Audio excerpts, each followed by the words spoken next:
Welcome again to Stories by King Chico. Tonight's true story is called The American Dream. Relax, watch, and listen, because what you're about to hear is more than just a story. It's a lesson.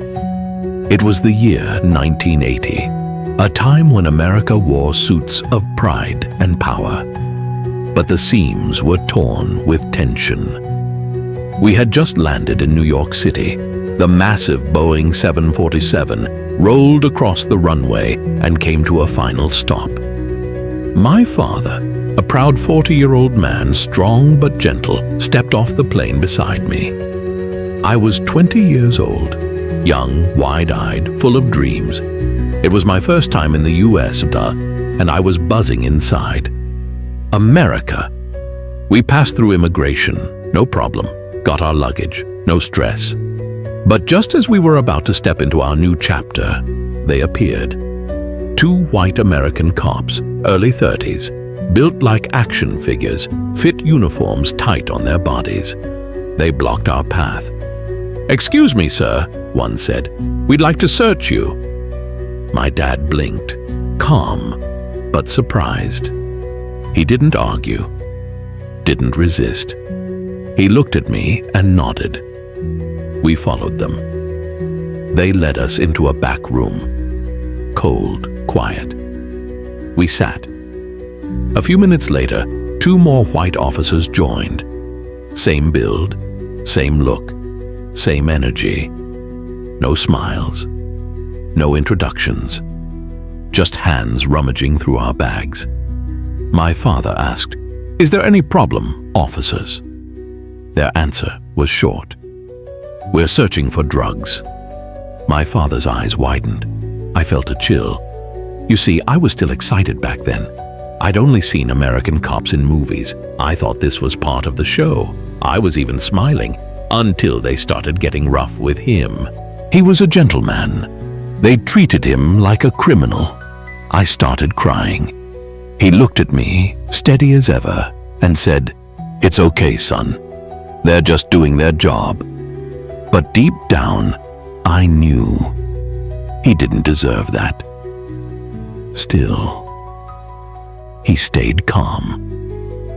He looked at them and asked, "Is this how you treat your guests? Is this America?"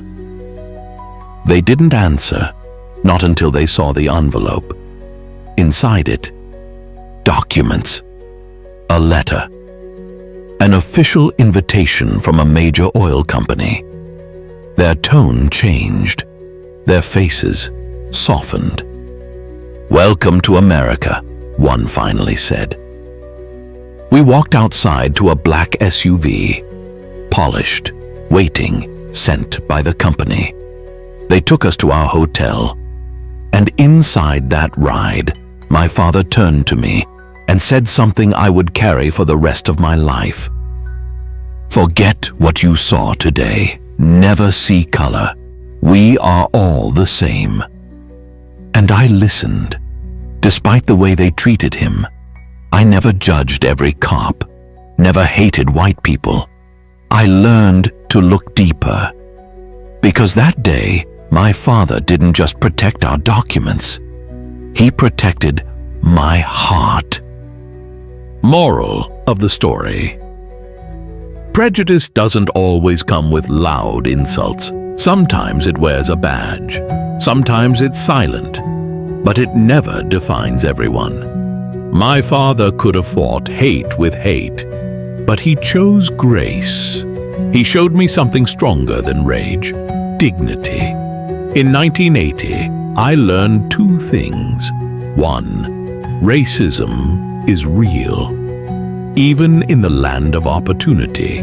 Two, how you respond to injustice becomes your legacy. So I never saw color the way the world wanted me to. I saw people, good, bad, kind, cruel, but never color alone. Because my father, a 40-year-old man in a cold New York airport, taught me one truth no officer could erase. We are all the same.